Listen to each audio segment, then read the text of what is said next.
বুড়ো দাদা শুরু করেছে, তাই কিন্তু 99 টাকা কম্বো নিয়েই নিলাম, ঠিক আছে, তোমাদের দেখানোর জন্য। আর তোমাদের কিন্তু আসতেই হবে পায়রাডাঙ্গায়। আর বুড়ো দাদা শুরু করেছে, সে 10 বিঘা জমি বিক্রি করে কিন্তু কম্বো দেবে, কম্বো বন্ধ হবে না। এইটা না হলে অন্য একটা শুরু হবে, তাও কিন্তু কম্বো চলবে। দেখো কি কি দিচ্ছে সেটা দেখো।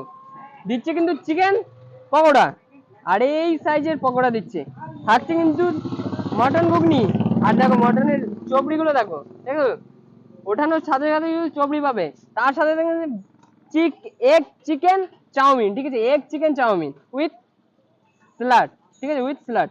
আর সাথে কিন্তু থাকছে মোগলাই, সাথে আলুর দম। আর এখানটা থাকছে দেখো, কোনো এফেক্ট পড়বে না এই বিরিয়ানি খেলে, ঠিক আছে, সারা মাস ধরে খেতে পারো। একদম সাদা সাদা বিরিয়ানি, আর কাবদা সাইজের একটা আলু, দেখে নিয়েছো, আর সাথে কিন্তু স্যালাড আছে। তো কোনটা দিয়ে আগে শুরু করবো সেটা বুঝতে পারছি না, আর এত সব ধরে রাখছি একটা হাতে। আর আমার